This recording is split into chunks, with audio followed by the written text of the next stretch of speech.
Timmy's away, so I'm taking advantage once again of using his room as a different background. So I'm going to get right into it today.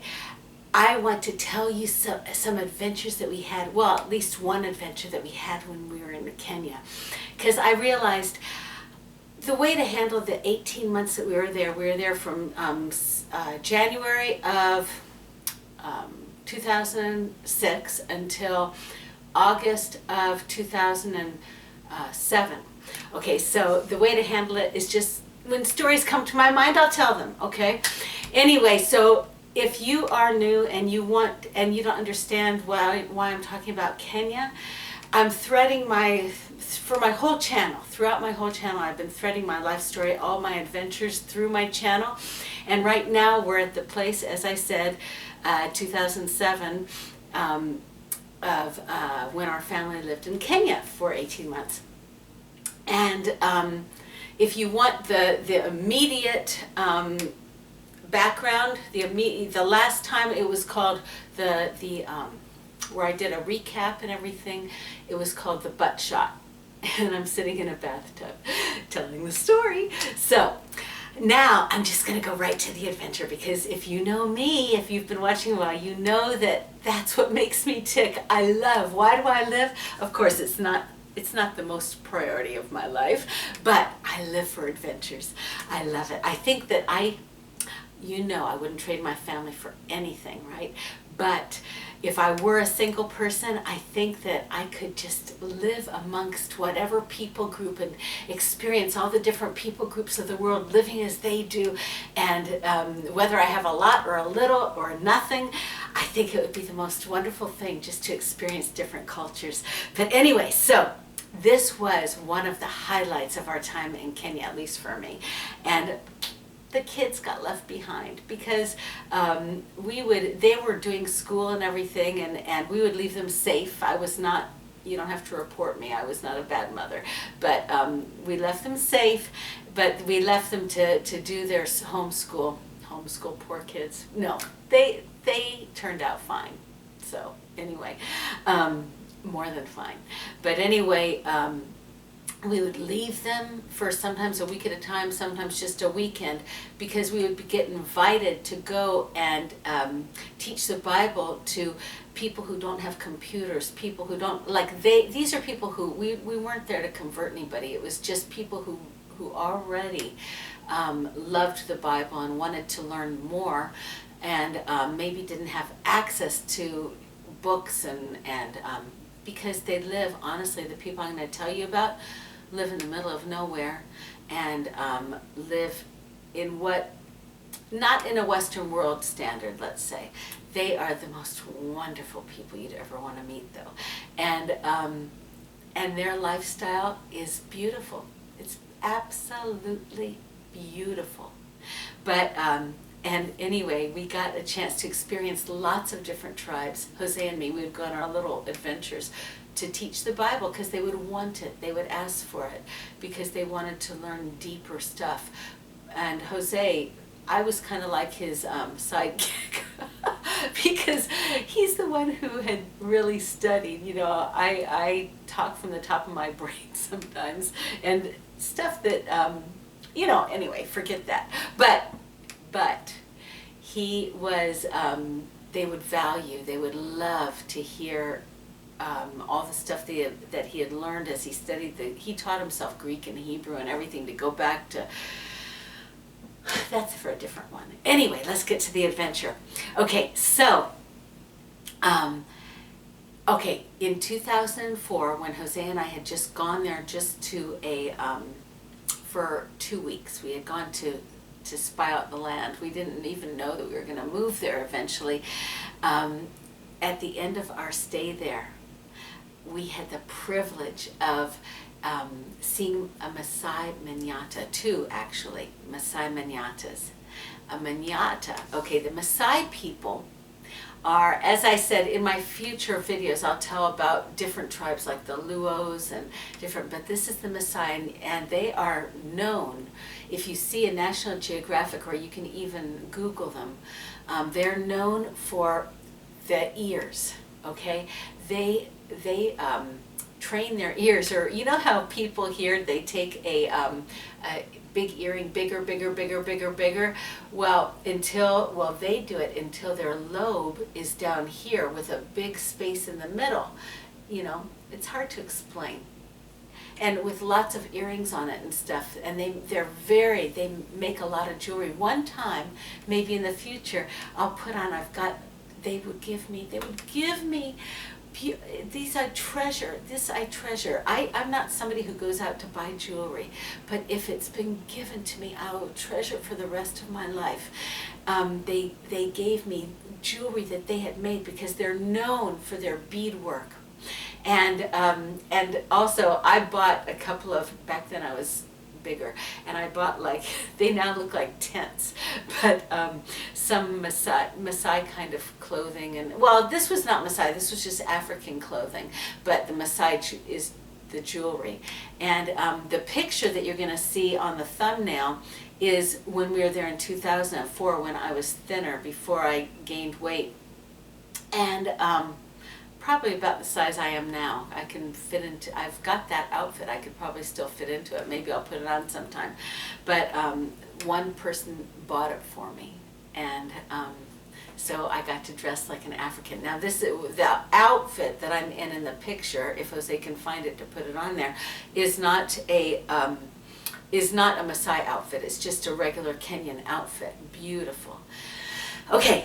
Now, getting back to the story, so that when we were there in 2004, we had the privilege of experiencing a Manyata and some beautiful Maasai people. Oh, later on, we became very close with an older Maasai woman named Jane. She does not know English, and she didn't know any, I don't think, Swahili, but her son, she only knew Maasai, but her son would translate for us. Oh, we loved her. She loved us.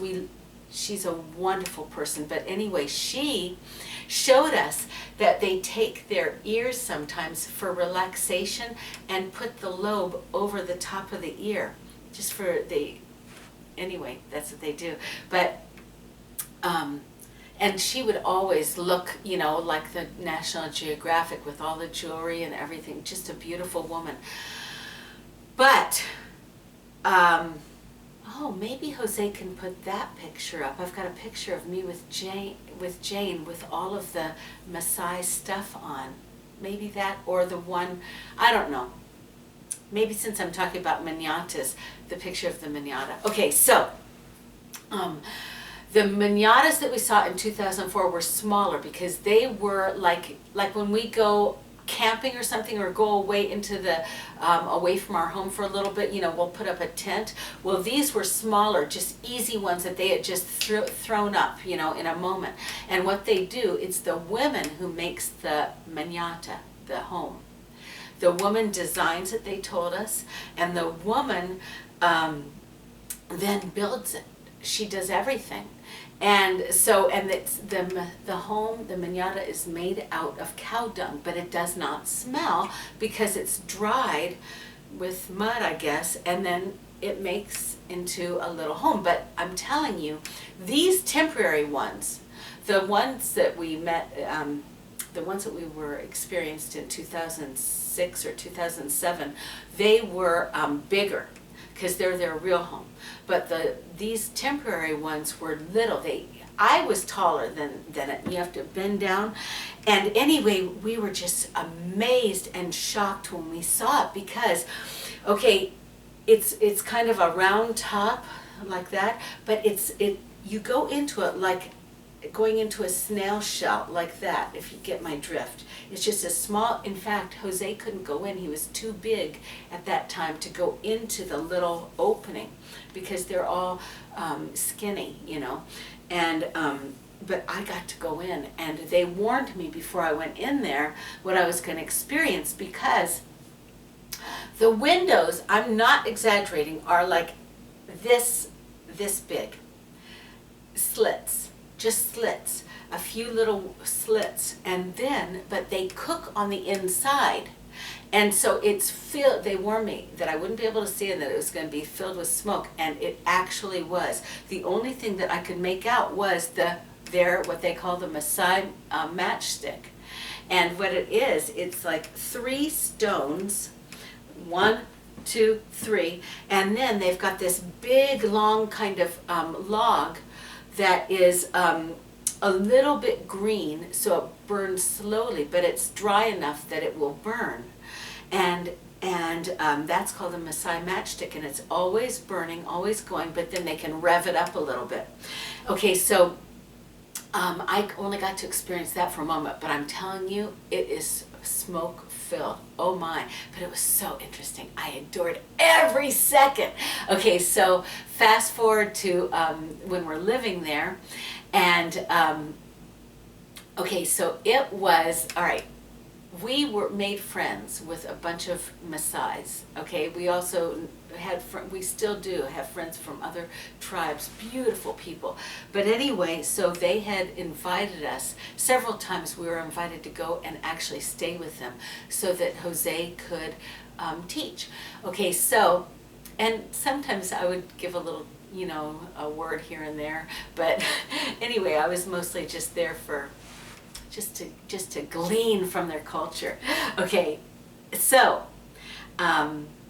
okay, this Manyata, oh yeah, I'm sorry, let me get back. Okay, we had been invited to go and teach with the Maasai, this particular tribe.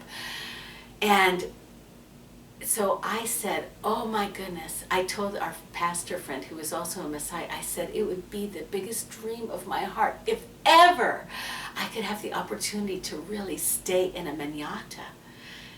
And they really did it for me. Our friends did this for me. They had, they introduced us to somebody who was their friend, who was a young man, and he had asked his mom and dad, who really live the life there. It's like stepping back hundreds or even thousands of years ago, but they live like that, but they're happy, and it's like they have zero technology. Well, no, that's not true. The young people, they all have their iPhones and stuff like that, but the older people, they live like they did, right? And anyway, so it was, all right, when we met them, the mama is called the mama, and then the dad is called the baba. And the dad, the mama is one of the wives of the dad, okay? And he will sometimes come and stay with her, and sometimes he'll go to his other wife's Manyata. Now the mom is the one who makes, I think I already said this, maybe I did, maybe I'm repeating myself, but she takes the cow dung and she designs the Manyata, and she actually builds it herself. She does everything. Sorry if I said that twice, I can't remember. Okay, anyway, so it was such an honor to meet them. I felt so honored. And then they, and privileged. Anyway, they have cows. Cows are their thing. They love cows. They use the cow in every way. Some of them are for milking, and they have them right there. But they're skinny, skinny, skinny cows. But the more cows you have, the richer you are. But sometimes for milking and sometimes for eating, okay? And anyway, and they're right there, and the Manyata is right there. And so it was all, when we arrived, and they opened up their home to us, it was almost nighttime, or it was dusk. And we immediately were ushered into the Manyata, and their son spent the night with us too, so that he could translate. It was about dinner time. And so, okay, how do I describe? This was bigger. It was not, it didn't come up to here. I didn't have to bend down to get into it, okay? And it was like, I think if I remember, it was just a regular door. But she had designed it, she had made it. But it was still just one room, and it was dark, and it still only had slits. And it was not very tall, if I remember. But anyway, so when I get in there, my eyes adjusted, and it was just like what I described before, with the stones and the Maasai Matchstick in the middle, but around it, very close to it. It's like being around outside a fire, if you're camping, but it's inside. And so around it, there is seating. And it's all made out of the same material. Okay, everything is made out of that. But we're all sitting around the fire, and we had been told this was my seat, this was Jose's, right? And that was our seat. And then they pretty much immediately gave us our dinner. And our dinner was potatoes with milk, cooked in milk. And it was good. It was delicious, and we felt so blessed. And of course, we blessed the food, and we weren't scared because, But anyway, okay. So then, we, the young man, their son, was there, and he was, going back and forth translating for them, for us, and we asked each other questions and stuff like that, and just beautiful people. So then, almost immediately after we ate, they told us it's time to go to bed. And because they are early risers. So what we do, where you were seated, they said just lie back, and there was room for our whole bodies right in back of us. You just scoot back and you lie down, and it was made from the same material, but it felt like we couldn't see because it was so dark, but it felt like there was plastic under us. What we learned in the morning, it was the hide of is it called hide? The hide of a cow that had been dried. That was our bedding. And we just lay down. It was warm because of the fire right there and all the smoke. And so anyway, it was just such an adventure. I was thoroughly enjoying every second. And so anyway, I just took my glasses off and put them there. Well, at about 4:30 in the morning, I don't know what time we went to sleep, but it was close after dinner. At about 4:30 in the morning, I heard some rustling, and so I didn't want to miss anything. So I immediately sat up and put my glasses on, and I sat up and I looked, and the mama was preparing the fire. She was revving it up, inside, and then she was going to go out and milk the cow. And I think I had mentioned to her the night before through the interpreter that I would have loved to experience that. And she took me out with her, and I got to milk a cow. And it was a skinny cow, and it was hard to get the milk out. It's not an easy thing. But it was wonderful. I loved it.